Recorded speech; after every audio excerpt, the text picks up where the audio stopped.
My name is Emily Carter. I was 29 when this happened, the age where you think you've shaken off the shadows of childhood, only to realize some shadows follow you no matter how far you go. The trip to Hawaii was supposed to be special. I had planned it for months, booked the tickets myself, even pitched in extra money so my parents wouldn't have to worry. My sister, Claire, was coming too, of course. She was 32, married to a banker, already with a house in the suburbs and a golden reputation that followed her like perfume. Me? I was the younger daughter, the artsy one, the one who had bounced between jobs, the one who hadn't yet produced a husband or a child for my parents to brag about.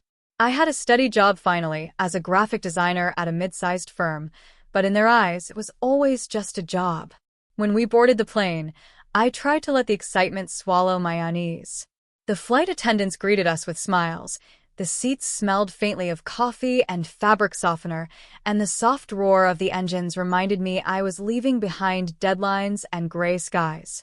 I wanted so badly for this to be the trip where things changed, where my mother would finally look at me and not just see Claire's younger, lesser shadow.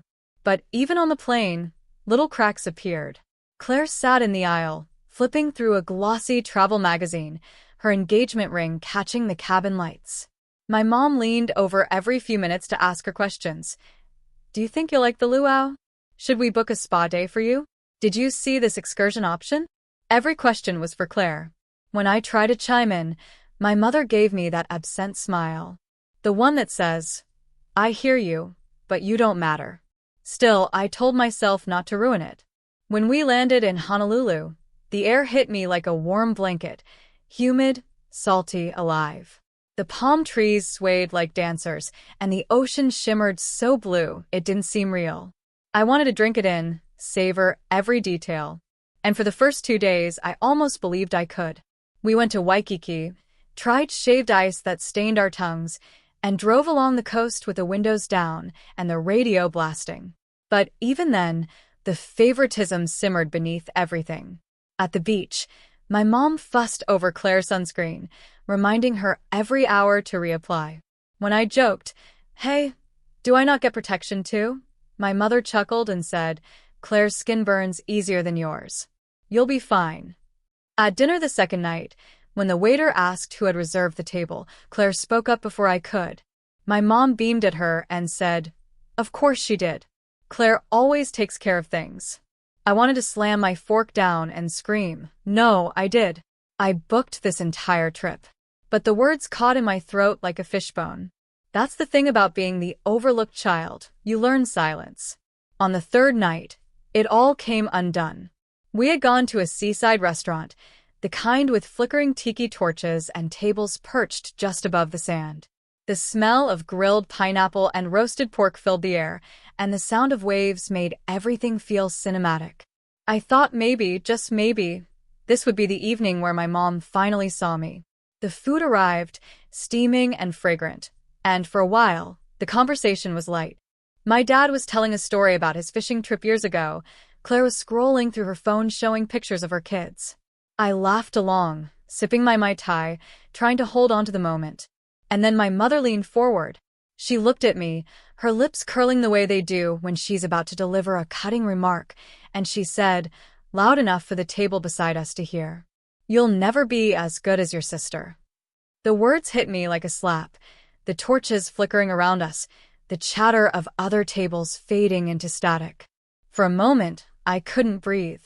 My fork clattered against my plate, the sound sharp in the warm Hawaiian night. Claire's eyes darted to mine, then away, as if she didn't want to be part of it. My dad shifted uncomfortably, cleared his throat, but said nothing. And my mother just sat back, satisfied, as if she had delivered some great truth the world needed to hear. Heat rose in my chest, my palms sweaty, my heart pounding so loud I could hear it in my ears. I had spent 29 years swallowing words. I had smiled through comparisons, endured the constant, why can't you be more like Claire, carried the invisible weight of being the disappointment. But that night, with the ocean roaring behind me and the taste of salt and rum on my tongue, something inside me broke, and something else took its place. I pushed back my chair, stood tall, and said, I am not Claire. And I don't want to be. The words came out sharper than I expected, my voice carrying across the tables. The couple sitting near us turned their heads, their conversation halting mid-sentence. My mother blinked, startled, but her lips quickly curled again into that familiar sneer. "What's gotten into you, Emily?" she asked, tilting her head, voice laced with mock concern. "It's just the truth. You've always been so sensitive." Sensitive. That word she'd used 100 times, as if my emotions were flaws to be ironed out. "I'm not sensitive," I said, my voice trembling but steady enough to hold. "I'm tired. Tired of being compared to Claire. Tired of you pretending she's perfect and I'm nothing. I planned this trip. I paid for half of it. And you can't even see me sitting right in front of you." My dad shifted, his fork paused midair, eyes darting between us.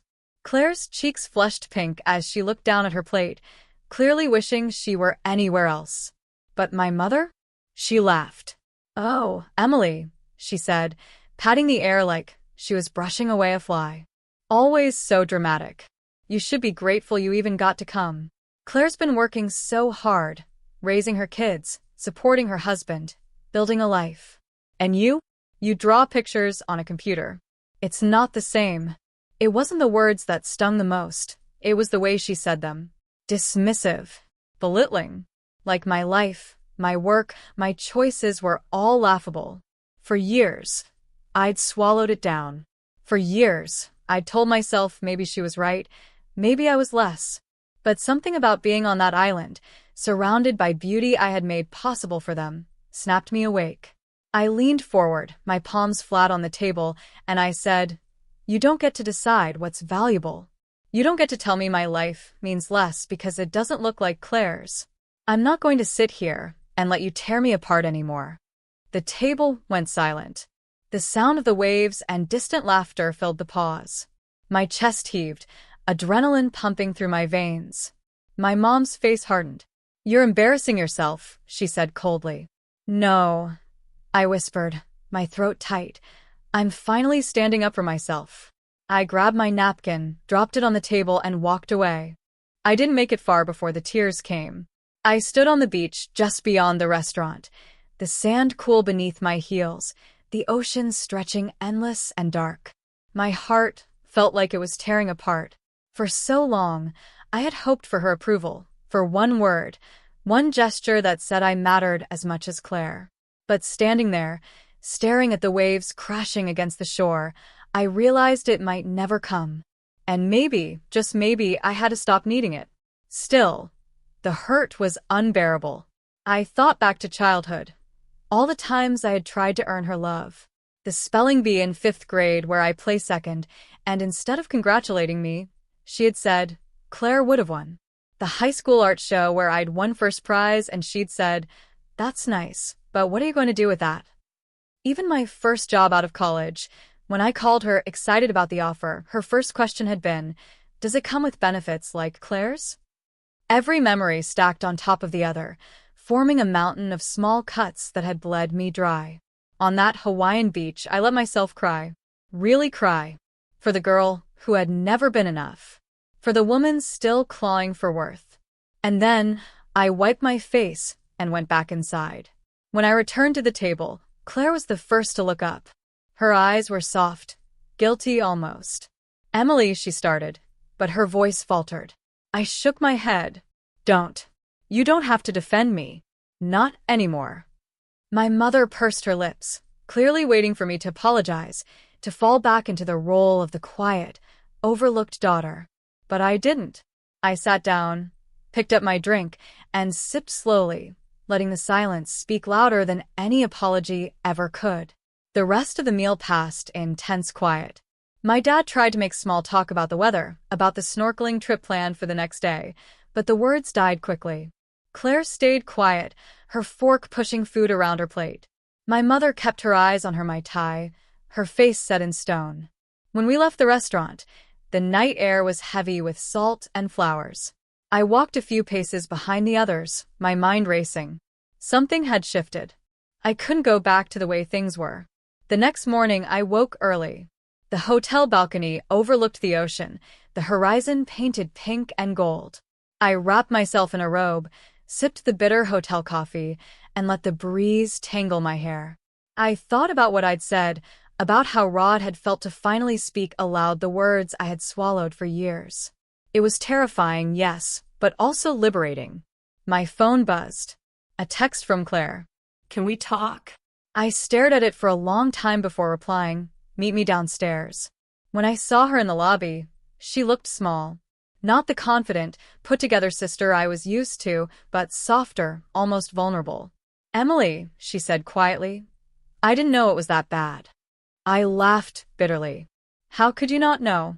You've always been the favorite. The golden child. You've heard the comparisons as much as I have." Her shoulders sagged. "I thought it was just Mom being Mom. I didn't realize how much it hurt you." Her words twisted in my chest. Part of me wanted to lash out, to tell her she should have known, should have stood up for me. But another part of me saw the sincerity in her eyes, the guilt weighing on her. "I don't want to fight with you, Claire," I said finally. "I just want to stop feeling like I don't exist." She reached out, hesitated, then touched my hand. "You do exist, Emily. More than you know." The tears threatened again, but this time they weren't just from pain. For the first time, I felt like maybe, just maybe, Claire saw me. And that was the beginning of something I never expected. The possibility that my biggest ally might come from the very sister I'd been compared to my entire life. Claire and I sat together in the hotel lobby for a while after that, sipping watery coffee from paper cups while the hum of tourists passed around us. For once, there wasn't the usual edge between us. Instead, there was something human, fragile. She listened while I told her what it felt like growing up in her shadow, how every accomplishment of mine seemed to vanish the moment Mom brought up hers. "I used to think if I just tried harder, I'd finally be seen," I admitted, staring at the patterned carpet. "But no matter what I did, it was never enough. Not next to you." Claire's eyes softened, guilt flickering across her face. "I don't know what to say. I didn't ask for her to compare us. I hate that she did that to you." For the first time in years, I believed her. We talked until the sun crept higher, casting light through the lobby windows, making the palm trees outside glow like stained glass. It felt strange. Like the sister I'd been jealous of all my life was suddenly someone I could share my pain with. But if I thought that conversation would magically fix things, I was wrong. Later that morning, we joined our parents for breakfast. The dining area smelled of bacon and sweet rolls, laughter carrying from other tables. I felt lighter after talking to Claire, almost hopeful. That hope lasted about 10 minutes. My mom barely looked at me. When the waitress came to take orders, she smiled at Claire and said, "Get whatever you want, honey. You deserve to enjoy yourself. You've worked so hard." Then she glanced at me. "And you maybe just get something simple. You know you don't always finish what you start." The words were casual, almost offhand, but they sliced through me all the same. Claire's head snapped up, her fork clattering against her plate. "Mom," she said sharply, "don't talk to her like that." The table went silent. My dad's eyes widened, darting between us. My mother froze, her face tightening in disbelief. "What did you just say?" she asked, her voice icy. "I said don't talk to Emily like that," Claire repeated, her jaw set. "She's not a child. "And she doesn't deserve your constant digs." Heat rose in my cheeks. I dreamed of hearing anyone, say those words on my behalf for years. And here was Claire, the golden child herself, finally standing up for me. But my mother's reaction was swift and venomous. "You don't understand, Claire," she snapped. "I've only ever wanted Emily to do better. To push herself. If she can't handle a little criticism, maybe she's not cut out for much after all." "Stop." Claire's voice cracked with anger. "This isn't criticism. It's cruelty. And you've been doing it for years." My dad tried to interject, his voice trembling. "Maybe we should just—" "No," Claire interrupted, glaring at our mother. "We're not sweeping this under the rug anymore." I sat frozen, my heart hammering, torn between gratitude and terror. Gratitude that Claire was finally defending me. Terror because I knew my mother. She didn't forgive challenges to her authority easily. And sure enough, her face twisted, her lips pressed into a hard line. You think you know everything, Claire, but you don't. You don't know what it's like trying to raise a daughter who won't live up to her potential. Always disappointing, always lagging behind. You've always been my pride. Emily, she turned to me, her eyes cold. You've always been my burden. The words landed like stones. I felt the air leave my lungs.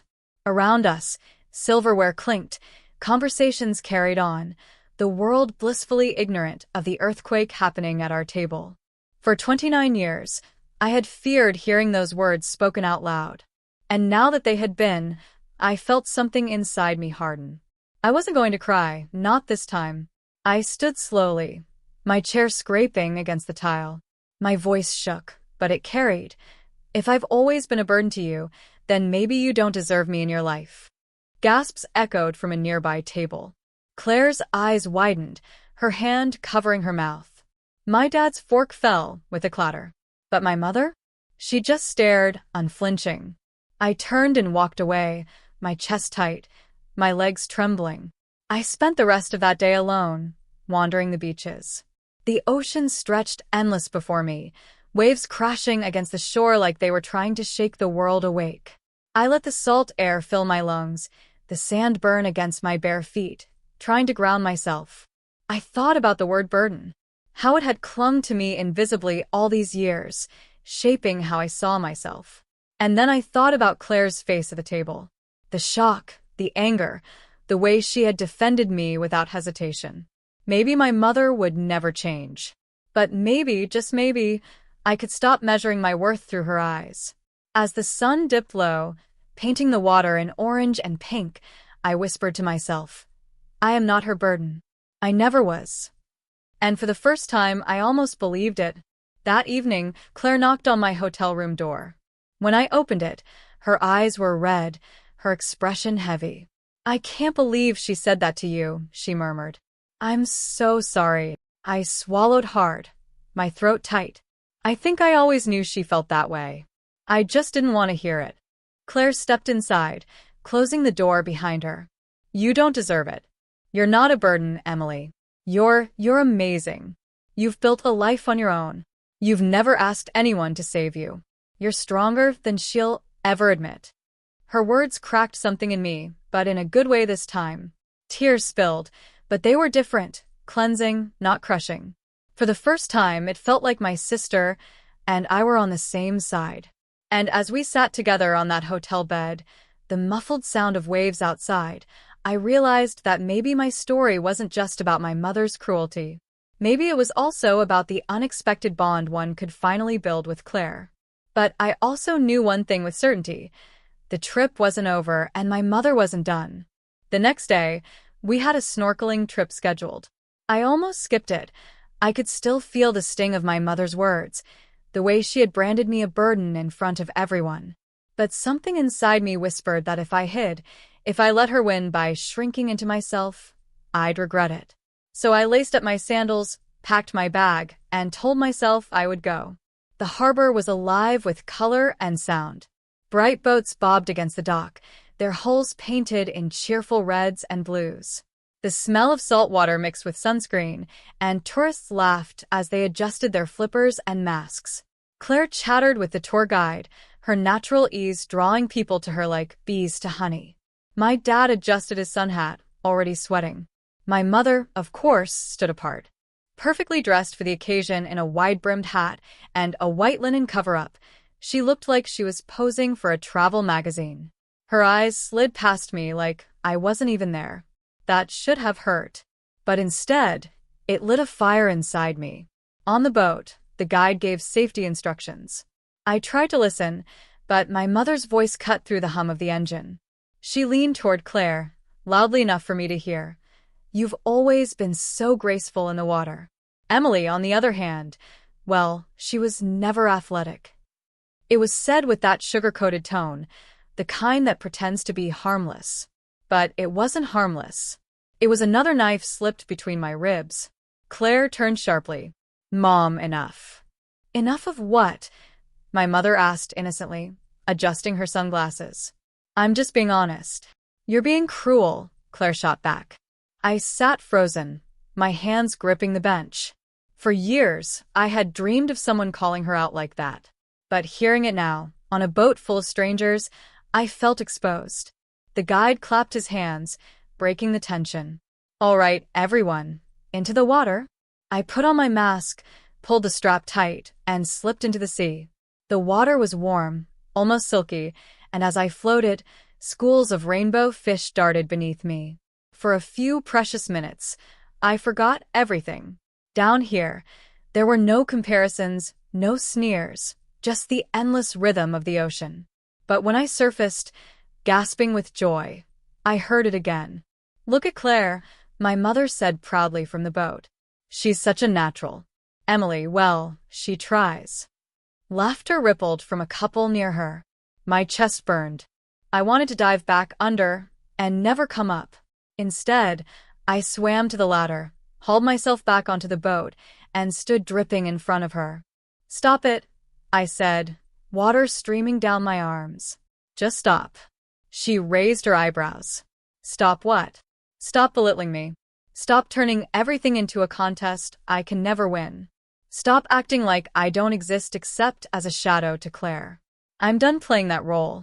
Her lips parted, but no sound came out. For once, she looked genuinely stunned. Claire placed a hand on my arm, her eyes shining with pride. My dad sat stiffly, his gaze fixed on the horizon, as if pretending none of this was happening. The silence was heavy, broken only by the slap of waves against the hull. Finally, my mother spoke, her voice low and cutting. You should be grateful for everything we've done for you. Do you think we raised you just so you could talk to me this way? Disrespect me in public. I felt the words rising before I could stop them. Respect goes both ways. And you've never given me any. Her face darkened, but I didn't flinch. Not this time. Back at the hotel, the tension followed us like a storm cloud. Claire kept close to me, whispering encouragement when my mother passed by with icy silence. My dad busied himself with the TV, avoiding eye contact. That night, we had tickets for a luau. I considered skipping again, but once more, I forced myself to go. I wasn't going to let her ruin Hawaii for me. The luau was magical. Fire dancers spun blazing torches against the night sky, their movements sharp and mesmerizing. Drummers pounded rhythms that vibrated through the ground, and the air smelled of roasted pork and tropical flowers. I let myself laugh, clapping along, sipping from a coconut drink. For a while, I even felt normal. Whole. But then my mother struck again. As the performers finished and the crowd applauded, she leaned across the table, her voice sharp enough to slice through the music. You can put on a brave face, Emily, but you'll never shine the way Claire does. You should accept that. The words punched the air from my lungs. I stared at her, stunned, while the applause around us roared. Claire slammed her hands on the table. That's it, Mom. Enough. The crowd turned, startled. My mother looked horrified, not by what she'd said, but by the attention. Claire's voice shook with fury. You've spent Emily's entire life tearing her down, and I'm sick of it. You don't get to talk to her that way anymore. Gasps echoed from nearby tables. My dad rubbed his temples, muttering, Can we not do this here? But it was too late. The floodgates had opened. I stood slowly, my legs trembling, but my voice clear. She's right. You don't get to talk to me like that ever again. I'm not your disappointment, your burden, or your scapegoat. I'm your daughter. And if you can't treat me with respect, then maybe you don't deserve to have me in your life at all. For the first time, the words felt final, not a plea for recognition, but a declaration of independence. My mother's face went pale. She opened her mouth, then closed it, her hands shaking against the tablecloth. The crowd returned to their own conversations, but the damage was done. The line had been drawn. That night, back in my room, I lay awake staring at the ceiling fans spinning lazily above me. The sound of waves drifted in through the balcony doors. For years, I had dreamed of standing up to her. I'd pictured it 100 different ways, me finally saying the perfect line, her finally realizing her cruelty. But the reality was different.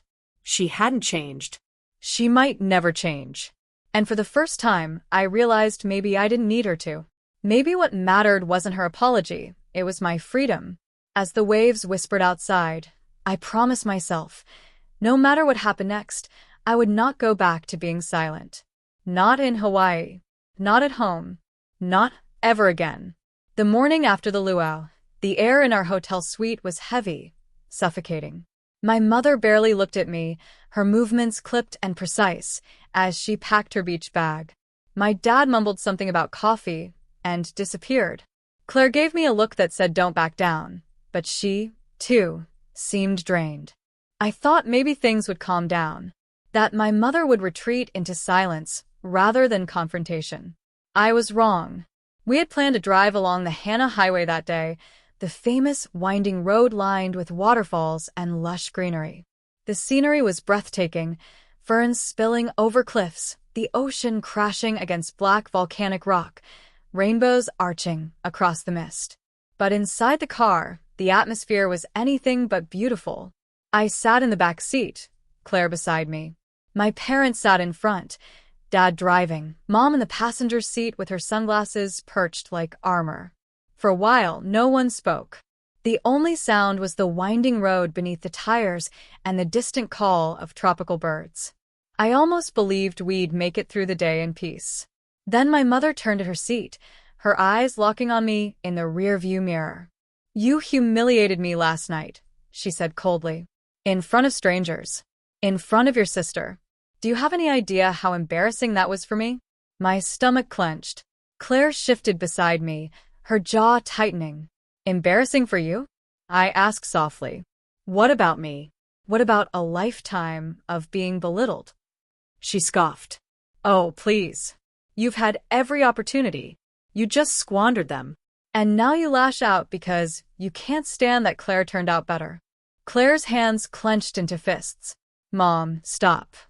But my mother wasn't listening. Her voice rose, sharp as glass. "You've always been jealous, Emily. Always resentful. And you know what? I'm tired of pretending you're anything but a disappointment. Claire is everything I wanted in a daughter. You're just the extra." The word extra echoed in the car, bouncing off the windows, slamming into me like a physical blow. I couldn't breathe. My chest felt hollow, like she had ripped something vital from me. Claire's voice broke through, furious. "How dare you? She's not extra. She's your daughter. Do you hear yourself?" My dad gripped the wheel tighter, his knuckles white. "Let's not."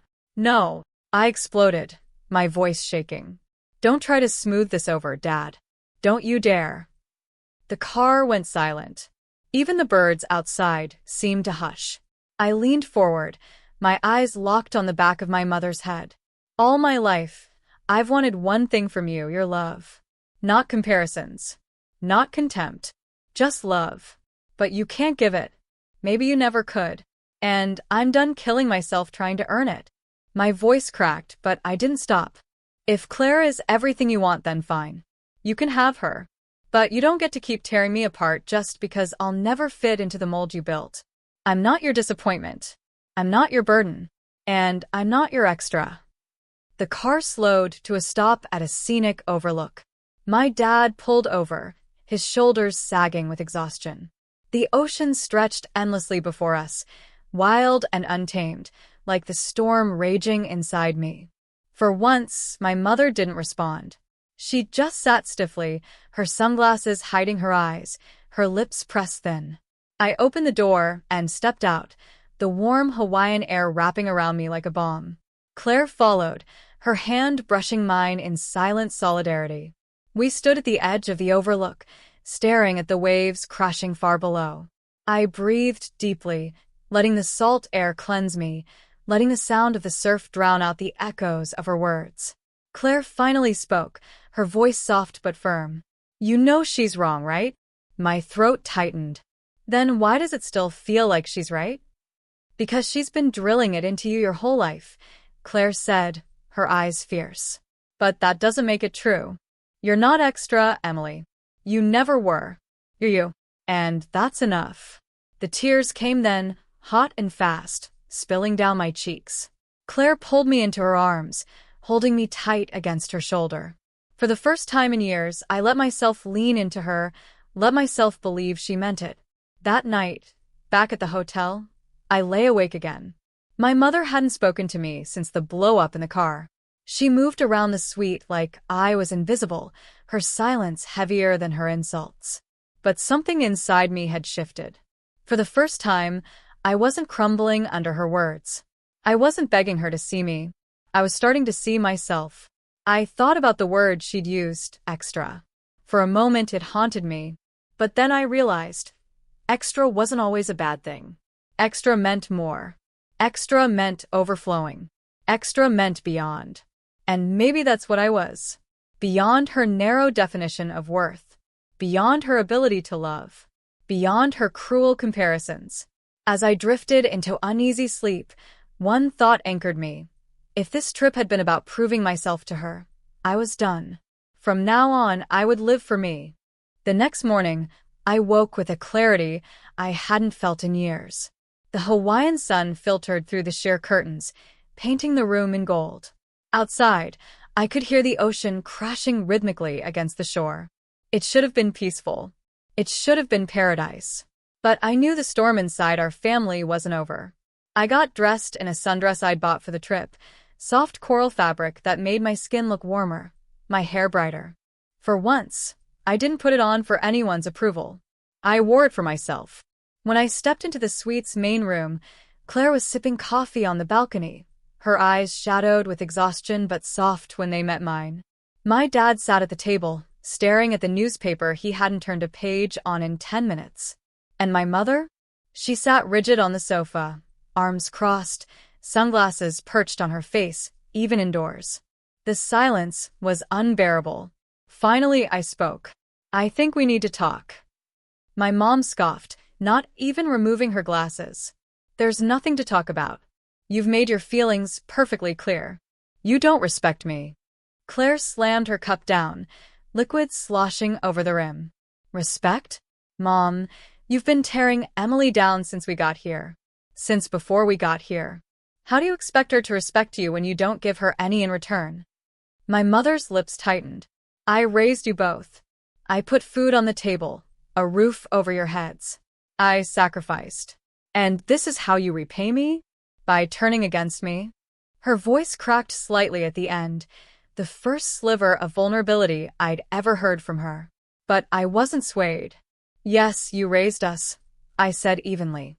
But raising a child isn't the same as loving them. You gave Claire pride. You gave her praise. And you gave me contempt. Do you know what that does to a person? To always feel like the family mistake. For the first time, my mother flinched. I continued, my voice steadier now, stronger. I am not your burden. I am not your extra. I am your daughter. And I deserved love too. If you couldn't give that, then at least admit it instead of dressing it up as tough love. The room was quiet but pulsing with energy.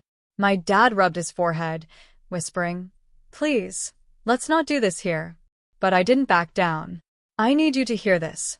I pressed on, my eyes locked on my mother's. "I'm not chasing your approval anymore. I don't need your validation to live my life. From this moment on, I'm free from your comparisons. Free from your judgment.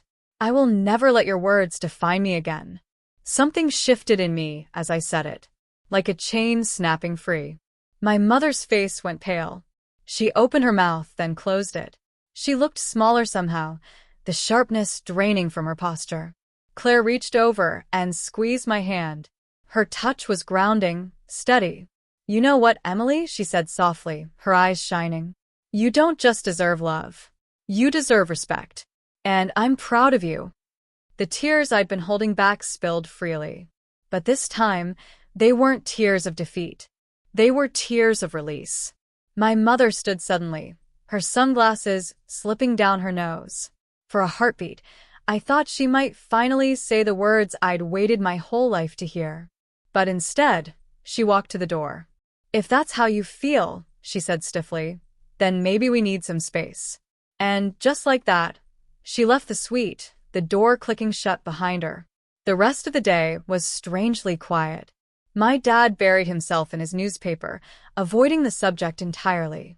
Claire and I walked along the beach, letting the warm waves lap at our ankles.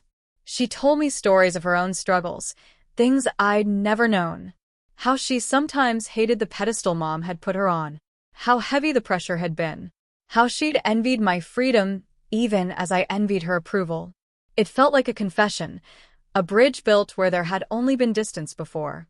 "Maybe we can rewrite this," Claire said, her eyes hopeful. "Maybe we don't have to keep playing the roles Mom gave us." I nodded, my chest lighter. Yeah. Maybe we can. That evening, we attended one final dinner as a family, though my mother barely spoke. She kept her eyes on her plate, her fork moving mechanically. But I didn't let it crush me this time. I laughed with Claire, listened to my dad's awkward stories, and focused on the beauty of the island outside the restaurant's open windows. When the check came, my mother finally looked at me. Her eyes were unreadable, but her voice was softer than I'd heard it in years. "You've made your point," she said quietly. "I hope you're happy now." It wasn't an apology. Not really. But it was something. A crack in her armor. And maybe, just maybe, it was the closest she could come. I met her gaze and nodded. "I am." And for the first time, I meant it. That night, as I lay in bed, I thought about everything that had happened. The sneers, the comparisons, the word burden cutting like a knife. But also the courage I'd found, the bond with Claire I'd never expected, the strength to finally stand tall. Hawaii hadn't been the paradise I imagined, but maybe it had given me something better. A chance to shed the chains of my past. A chance to redefine who I was, not through my mother's eyes, but through my own. As the waves crashed outside, steady and endless, I whispered to myself, "I am enough." I always was. And for the first time in my life, I truly believed it. The last morning in Hawaii felt different. The island was still itself, waves roaring, palms swaying, air heavy with plumeria, but inside me, something had shifted. I no longer felt the crushing weight of trying to measure up, of waiting for scraps of validation that would never come. I dressed simply. Denim shorts, a white cotton tank, sandals. No effort to look perfect. No desperate wish for someone else's approval. Just me. As I zipped my suitcase, I caught sight of myself in the mirror. My chestnut brown hair fell loose around my shoulders, my hazel eyes tired but steady. For the first time, I liked what I saw, not because I looked flawless, but because I looked real. Downstairs in the lobby, the family gathered for checkout. My dad handled the bill with the clerk, looking relieved the week was ending. Claire stood beside me, her hand brushing mine in quiet solidarity. And my mother, she sat apart on one of the wicker chairs, her sunglasses perched once again, her face unreadable. The silence stretched. Finally, I broke it. "I don't know what happens when we go home," I said, my voice steady. "But I do know one thing. I'm not going back to being silent. I've let myself be small for too long." My dad looked at me with weary eyes. Claire smiled faintly. My mother's lips tightened, but she didn't respond. And that was okay. The flight home was long, the hum of the engines a backdrop to my thoughts. Claire dozed beside me, her head tilted against the seat. My dad read a magazine, flipping pages without focus. My mom stared out the window, her posture stiff. I watched the clouds drift by and let the week replay in my mind. The sneer at dinner. The word burden in the car. The word extra. The sting of every comparison. Every dismissal. But alongside those memories were new ones. Me standing tall at the luau. Me refusing to let her cruelty define me. Me realizing that Claire could be my ally instead of my rival. The pain was still there, raw and fresh. But beneath it, a stronger truth had taken root. I was not broken. I was not less. I was enough. Back home, the routine of daily life returned quickly. Work emails piled up, laundry needed folding, bills waited on the counter. But inside, I was still carrying Hawaii. Not the beaches or the luau's, but the strength I had unearthed there. My mother returned to her usual rhythm of silence and sharp comments, but they no longer pierced the way they used to. They were background noise now, no longer the script I lived by. One evening, about a week after we got back, Claire came over to my apartment. We sat on the balcony with glasses of wine, the city lights flickering below. "I keep thinking about Hawaii," she said, swirling her glass. "About how brave you were." I laughed softly. Brave? I was terrified the whole time. "Bravery isn't about not being scared," she said. "It's about speaking anyway. And you did. You finally stood up for yourself. I wish I'd done more sooner." Her voice cracked, and I reached over, squeezing her hand. "You did what mattered. You stood with me when I needed it most. That's more than I ever expected." We sat there in comfortable silence, the bond between us no longer fragile but steady, real. A few days later, I visited my parents' house to drop something off. My mother was in the kitchen, humming softly as she chopped vegetables. She glanced up when I entered, her expression unreadable. "Emily," she said simply, like my name was both an acknowledgement and a test. I met her gaze, my shoulders squared. "Mom." For a moment, it felt like another battle was about to begin. But then she looked down at the cutting board, her knife moving slowly. "Dinner will be ready in an hour," she said. "You're welcome to stay." It wasn't an apology. It wasn't the flood of love I'd always longed for. But it was something. A sliver of peace. And for the first time, I realized I didn't need more than that. Not anymore. As the weeks passed, I carried myself differently. I no longer shrank at work when someone criticized my designs. I no longer bit my tongue in conversations when I had something to say. And when I looked in the mirror, I no longer saw my mother's disappointment. I saw myself. Strong. Resilient. Enough. The trip to Hawaii hadn't given me the paradise I expected. It had given me something harder, sharper, and ultimately more valuable. The freedom to stop waiting for love that might never come, and the strength to love myself anyway. And in that freedom, I found peace. On nights when I lay awake, the memory of the Hawaiian waves crashing against black volcanic rock filled my mind. Their sound was endless, relentless, but steady. A reminder that even against the sharpest cliffs, life could endure, could reshape, could keep moving forward. And so could I. I wasn't Claire. I wasn't the favorite. I wasn't the burden or the extra. I was Emily. And finally, that was enough.